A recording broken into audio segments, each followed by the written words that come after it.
In his executive budget proposal, Governor other parts of the settlement, which is about $5.4 billion, will go elsewhere. Some groups, however, have been calling for a larger piece of this pie to go to infrastructure. And my next guests, who don't usually agree, I should say, are members of these groups. Mike Elmendorf is the president and CEO of Associated General Contractors, and Ron Deutsch is the head of the Fiscal Policy Institute. I'm still sort of amazed that the two of you are actually here. Not that you don't get along, you know, in a personal way, but you really, your politics are really not. They're divergent. A little different. But, yeah. Okay. We see It's not eye the to first eye time on we've been this here issue. together. Right. We've just been arguing about issues when we've been here before. Okay, so you're on the same page on this, and Mike, do you want to kick us off? What's your pitch? Sure. Well, I was hoping we could start the segment with the Odd Couple theme song. Maybe they can work that in on post-production or something like that. Am I The viewers Oscar? can Who decide. am The I? viewers can decide who's who. All right. But Anyway. you know, as you said, Liz, you know, there's been a lot of discussion, and really, it shouldn't be that surprising that we're together, because one of the things that really got my attention early on in this process. So I woke up one morning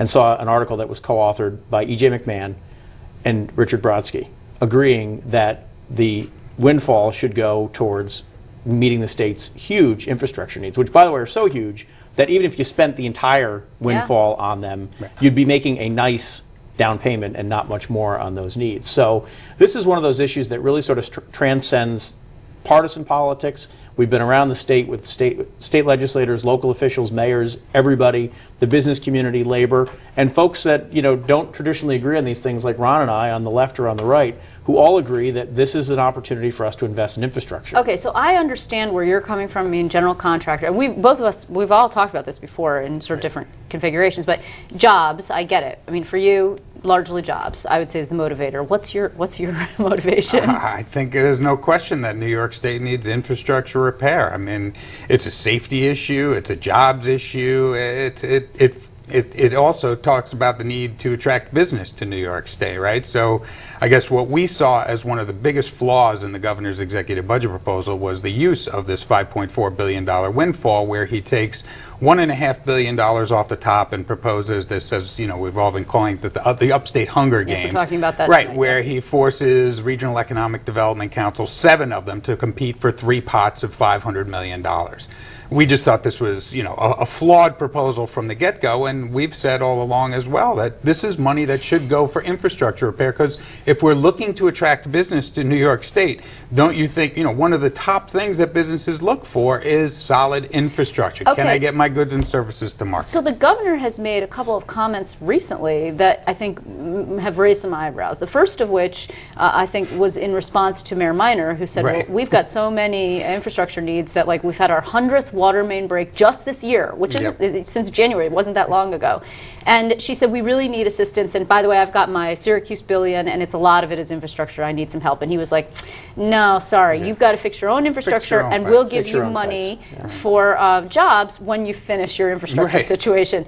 So that obviously, I mean, look, she's a critic. We all know their story, but infrastructure, the governor, you know, doesn't seem to think that that particular kind of infrastructure, pipe laying and sewer upgrades, et cetera, is what he wants. I mean, he's putting money in the Tappan Zee, for example. Well, there's a couple things. He just doesn't seem to dig infrastructure as the sort of the broad concept that infrastructure is. You know, in the beginning of this process, not once but twice, he said infrastructure in his mind is more about broadband than roads and bridges. He did Now, say that, broadband is important, but we don't have flying cars just yet, right? I mean, you need roads and bridges to get from A to B. As Ron points out, you need roads and bridges to get your goods to market or to get people to your service. I mean, I thought Senator DeFrancisco hit the nail on the head yesterday when he talked about infrastructure versus more economic development competitions, and he said, how do we expect people are to come and invest in our communities when they're falling apart, when you've had 100 water main breaks in the Syracuse area? We've had 100 water main breaks in the town that I live here in the Capital District.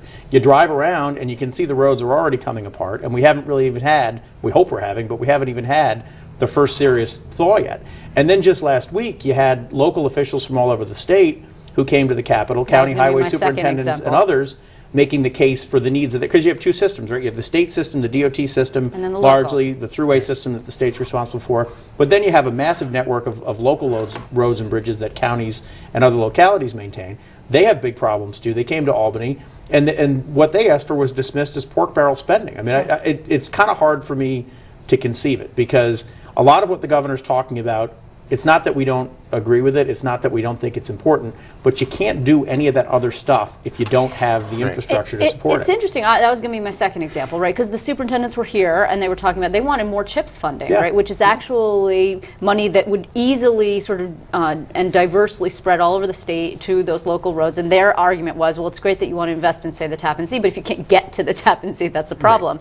You have been critical in the past of various different pork, quote-unquote, spending, for example, IDA spending, right? Yeah, like the absolutely. investment that the state makes in terms of giving away tax credits, et cetera. But you don't see this kind of spending as pork. Absolutely not. I mean, this is bricks and mortar, solid infrastructure. I mean, when we talk about the $7 to $8 billion a year we spend on economic development programs, quote-unquote, in the name of job creation, I would suggest a lot of that money would be much better spent on infrastructure repair. I mean, you look at survey after survey, when they survey businesses as to what you want when you locate in an area, infrastructure is always at the top of the list, right? They need a solid infrastructure to get goods and services to market. They need water coming into their business. They need, wastewater going out. So I think, the diversity of people calling for infrastructure right now, I think, is overwhelming and is unprecedented. I mean, you have environmental groups who are calling for repairs to water lines and sewer treatment pipes. You have groups like Mike's, groups like mine, who are totally on different opposite sides of the political spectrum, all agreeing this is the right way to go rather than wasting the money in other areas. Okay, so Mike, you have a comparison, I think, of what the Senate and the Assembly have proposed in their one houses, and that's their sort of drawing the line in the sand as to where we go now in terms of negotiations. They're not doing everything you want. I mean, they've improved. Well, I think the Senate has done a very commendable job, actually. The Assembly did a little bit, but in balance, it's probably actually negative. They put another $60 million or so into the CHIPS program, which is aid to localities, but they've broken the historic formula, whereas now most of that, or 45% of that money is going to New York City, and that actually results in a decrease in funding for localities elsewhere in the state. The Senate has really stepped up to the plate here. We're still going through the bills. Their bills just came out late last night, but they've put about another 1.35 billion into the DOT system. They've put an increase into the CHIP system. From the settlement, is that what they're saying? It's from, we think it's from the settlement and from bonding. It's not real clear. Their language is, it's kind of hard to track where things come from in a couple of hours, which is how much time we've had to do it. But it is a significant additional investment, and we hope that that will set the table for a real conversation as the process goes forward. I mean, look, the needs are pretty clear. I'll give you two quotes. New York has enough bridges to stretch from Albany to Miami, 6,000 in need of repair.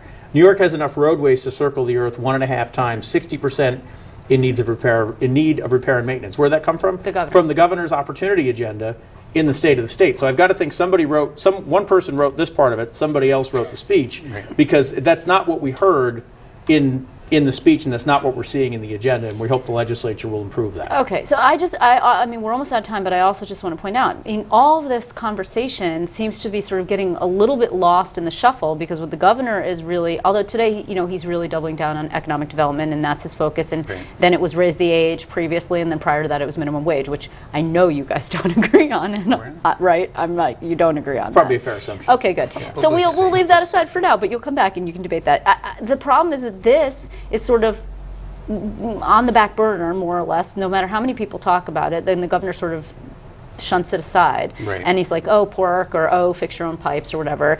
Let's talk about education, let's talk about ethics. Well, this is one of those issues that regrettably always gets shoved to the side, and we can't put it off any longer. I mean, you hear the clarion call from mayors, from county executives, from town supervisors. They're the ones that on a day-to-day basis are trying to figure out, how do I pave this extra mile of road, or these 10 miles of road that I'm not able to pave right now because I don't have the funds to do it. They're the ones juggling all these problems and doing the balancing act right now on the financial end, because they don't have the resources. So here we have an opportunity where we have this one-time infusion of bank settlement money that we can use for infrastructure needs, and we're going to squander it. It's a mistake. And just to be clear, two things. First of all, the governor's 30-day amendments moved around that money, actually, so he would have more control over where Unless it goes. we go to infrastructure. Correct. So. And also, before we go, I mean, Mike, you just pointed out, if you pay, in the beginning you pointed out, if you put all of it into infrastructure, it still wouldn't cover all the need. Is it time for another bond act? I think it's time for a wide array of things that you need to do to deal with it. And as I've said before, it's not just a state problem, right? States around the country to varying degrees are having this problem. And it's a Washington problem too, because Washington is a mess when it comes to this. The Federal Highway Trust Fund has been teetering on the brink of ruin for a while, and Congress has done a great job of doing the bare minimum, not to go over the cliff, but to kick the can down the road. Right. So there's a number of things that need to happen. This is not laid squarely at the feet of state government, but we have this year a major missed opportunity. As Ron points out, the needs are real clear, and it's not like you're not going to fix these things, right? You have to do it. You have to maintain your infrastructure. If you don't, you have to fix it or replace it when it breaks and you can't use it any longer, which, by the way, is far more expensive than if you actually maintain it before it breaks, not to mention disruptive to the community and to the economy. So these things are going to be done. It's one of the reasons why you have government to begin with, right? Going back to the, going back to the green you've seen in the past, and we'll see where the budget comes out. We will, and I don't know if we should actually invoke the Greek and Roman empires because they didn't do so well in the end, but we'll just... I don't know how we're doing either, but we'll see. You know, we would have about our economy, as you heard, through regional competition, and there's a lot of criticism of it and a lot of thoughts about